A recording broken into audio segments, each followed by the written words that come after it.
पासून आंदोलन सुरूच होतं, मात्र आता परळी बंदची हाक देण्यात आली। परळीच्या रस्त्यावर शुकशुकाट पाहायला मिळतो।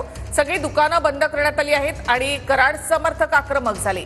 तर ही दोन्ही दृश्य आपण पाहतो। एकीकडे परळी बंदची हाक देण्यात आल्यानंतर परळीमधील सर्वच दुकानं आस्थापना हे आता बंद झालेली आहेत, तर दुसरीकडे आपण पाहतोय परळी पोलीस ठाण्याच्या बाहेर कराड समर्थकांचं ठिय्या आंदोलन।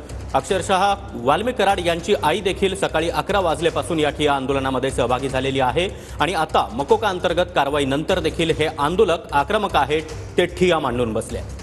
तर दोन दृश्य आपण या ठिकाणी पाहतोय। कराडवर मकोका लागल्यानंतर समर्थकांनी परळी बंदची हाक दिली आणि सगळी दुकानं ही बंद करण्यात आली। आज सकाळपासूनच परळीमध्ये दुकानं बंद होती। रस्त्यावर देखील आता शुकशुकाट पाहायला मिळतो। फक्त कराड समर्थक जे आहेत ते या ठिकाणाहून जाताना पाहायला मिळतात। यांच्या आईने ठिय्या आंदोलन सुरू केलं होतं। त्या ठिकाणी वाल्मिक कराड यांच्या पत्नी, सून आणि इतर सगळे नातेवाईक, त्याचबरोबर समर्थक, गावातील महिला, त्यांचा मित्रपरिवार हे सगळे या ठिकाणी मोठ्या संख्येने जमलेले आहेत आणि परळी शहर पोलीस ठाण्याच्या दारात पायऱ्यावरती बसून हे ठिय्या आंदोलन सुरू आहे। गेल्या 3 तासापासून 4 तासापासून हे आंदोलन या ठिकाणी सुरू असल्याचं आपल्याला पाहायला मिळतंय। आजूबाजूला सुद्धा मोठ्या संख्येने इथं लोक जमलेले आहेत। सर्वात महत्त्वाची बाब म्हणजे वाल्मिक कराड यांच्या समर्थकांनी परळी बाजारपेठ जी आहे ती सुद्धा बंद केलेली आहे। बाजारपेठ बंद झाल्याचं चित्र पुन्हा एकदा आपल्याला दाखवतो की परळीमध्ये हे जे सगळी बाजारपेठ होती, परळी हे तसं मोठं शहर आहे। वैजनाथ मंदिराकडे जाणारा हा जो रस्ता आहे तर त्या रस्त्यावरची सुद्धा सगळी दुकानं बंद झालेली आहेत। आपापली दुकानं बंद करून हे सगळे नागरिक जे आहेत ते रस्त्यावरती आले असल्याचं आपल्याला पाहायला मिळतंय।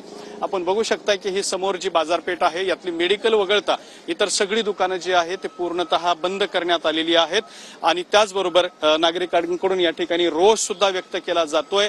या ठिकाणी अजूनही परळी पोलीस स्टेशन समोर मोठा जमाव जो आहे तो जमला असल्याचं आपल्याला या ठिकाणी पाहायला मिळत आहे। लोक मोठ्या प्रमाणात आक्रमक झालेले आहेत।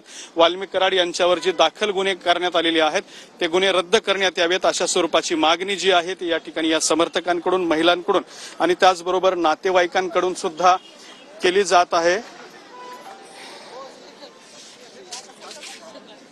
पुण्यात आल्यानंतर परळीमध्ये आता बंद पुकारण्यात आलेला आहे आणि कराड समर्थकांनी परळीमध्ये अद्यापही ठिय्या दिलाय। सगळे समर्थक जे आहेत ते आपण बघू शकताय की रस्त्यावरती उतरल्याचं चित्र आपल्याला पाहायला मिळतंय आणि दुसऱ्या बाजूला बाजारपेठ किंवा जे व्यवहार आहेत ते सुद्धा ठप्प झालेले आहेत, ते सुद्धा व्यवहार बंद करण्यात आलेले आहेत आणि वाल्मिक कराडांचे समर्थक मोठ्या संख्येनं